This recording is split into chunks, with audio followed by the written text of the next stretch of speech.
ಹೆದರ್ಸ್ತಾ ಇಲ್ಲ ನಾವು. ಆದೇಶ ಇದೆ ಅಲ್ಲ, ಡಿ ಸಿ ಅವರ ಆದೇಶ ಮತ್ತು ಕೋರ್ಟ್ ಆದೇಶ ಏನಿದೆ ಅದನ್ನ ಹಚ್ಚಿ ಎಲ್ಲ ಡಿಜೆ ಈಗ ಏನೇನು ಡಿಜೆ ಸೀಜ್ ಆಗಿದಾವಲ್ರಿ ಅವ್ರಿಗೂ ಕೊಟ್ಟಿವಿ ನೋಟಿಸ್, ಇವ್ರಿಗೂ ಕೊಟ್ಟಿವಿ. ಯಾರಂತ ಗೊತ್ತಾಗಿದ್ದಕ್ಕೆ ಬೇರೆ ಡಿಜೆ ಅವ್ರಿಗೆ ಎಲ್ಲರಿಗೂ ಏನು ಕೊಟ್ಟಿವಿ ಅದೇ ಥರ ನೋಟಿಸ್ ಇವ್ರಿಗೂ ಕೊಟ್ಟಿವಿ. ನಮ್ಮ ಸೌಹಾರ್ದತೆಗೆ ಧಕ್ಕೆ ತರ್ತಾ ಇದ್ದಾರೆ. ನಾವು ಚೆನ್ನಾಗೇ ಇದ್ದೀವಿ. ಯಾರ ಜೊತೆ ಸೌಹಾರ್ದ ಅಲ್ಲ, ಸೌಹಾರ್ದ ಯಾರ ಜೊತೆ? ನಾವು ಸೌಹಾರ್ದಿತವಾಗಿದ್ದೀವಿ, ಗಲಾಟೆ ಆಗುತ್ತೆ ಆ ವಿಚಾರ ಇಲ್ಲಿ ಏನು ಬಂದೇ ಇಲ್ಲ.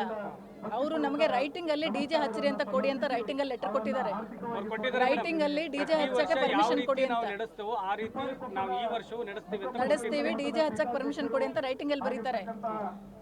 ಡಿ ಸಿ ಅವ್ರ ಆದೇಶ ಇಲ್ಲ ಅಂದ್ರೂ ರೈಟಿಂಗ್ ಅಲ್ಲಿ ಡಿಜೆ ಹಚ್ಕೊಂಡು ಗಣಪತಿ ನಡೆಸ್ರಿ ಅಂತ ಕೊಡಕ್ಕೆ ಅವಕಾಶನೇ ಇಲ್ಲ. ನಾವು ಅದನ್ನ ಹೇಳಿದ್ರೆ ಅವ್ರಿಗೆ ಅರ್ಥ ಆಗ್ತಾ ಇಲ್ಲ.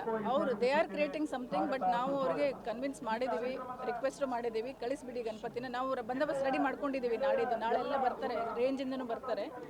ನಾಡಿದ್ದು 10 ಗಂಟೆ ನಂತರ ಕೊಡಲಿಲ್ಲ ಅಂದರೆ ನಾವು ಬಿಡೋದಿಲ್ಲ ಗಣಪತಿನ, ಮತ್ತೆ ಡೇಟ್ ಚೇಂಜ್ ಮಾಡ್ತೀವಿ ಅನ್ನೋ ಮಾತುಗಳನ್ನು ಹೇಳಿದ್ದಾರೆ ಮೀಡಿಯಾದಲ್ಲಿ. 10 ಗಂಟೆ ಆದ್ಮೇಲೆ ಗಣಪತಿ ವಾಪಸ್ ತಂದು ಇಡ್ತಾರಂತಾರೆ. ಇಲ್ಲ ಕೊಟ್ಟರೆ ಬಿಡೋದು ಅಂತ ಮೊದಲೇ ಗಣಪತಿ ಹೋಗ್ಲಿ, ಡಿಜೆ ಆಫ್ ಮಾಡಂತ ಹೇಳಿದ್ದೀವಿ. ಗಣಪತಿ ಬೇಕಾದ್ರೆ ಅವ್ರು ಆಮೇಲೆ ಲೇಟಾಗಿ ಬಿಡ್ರಿ. ಈಗ ಹಂಗಾಗ್ತಾ ಇದೆ ಅಲ್ಲ, ಒಮ್ಮಿಗಿಲ್ಲ 10 ಗಂಟೆಗೆ ಅಂದ್ರೆ ಗಣಪತಿ ಅಲ್ಲಿಂದ ಎಲ್ಲ ಹೋಗ್ಬೇಕು. ಗಣಪತಿ ನಿಧಾನಕ್ಕೆ ಬೆಳಗ್ಗೆ ತನಕ ಹೋಗ್ತಾ ಇದೆ.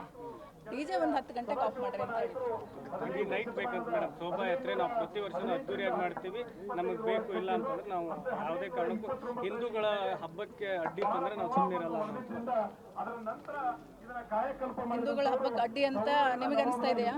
ಎಲ್ಲರಿಗೂ ಒಂದೇ ರೂಲ್ ಡಿಸ್ಟ್ರಿಕ್ಟ್ ಅಲ್ಲಿ, ಎಲ್ಲರೂ ಅದೇ ತರ ಮಾಡ್ಕೊಂಡಿದ್ದಾರೆ. ಅದಕ್ಕಿಂತ ಜಾಸ್ತಿ ಜನ ಸೇರಿ ರಾಣೆಬೆನ್ನೂರಲ್ಲಿ ಪ್ರತಿ ವರ್ಷ ಮಾಡಿದ್ದೀವಿ. ಈ ವರ್ಷ ಯಾಕೆ ನಮಗೆ ಈ ರೀತಿ? ಈ ವರ್ಷ ಕಾಲ್ತುಳಿತದಿಂದಾಗಿ ಒಂದು ಸುತ್ತೋಲೆ ಬಂದಿತ್ತು, ಮತ್ತೆ ಡಿ ಸಿ ಅವರ ಆದೇಶ ಇದೆ, ಅದಕ್ಕೆ ಈ ವರ್ಷ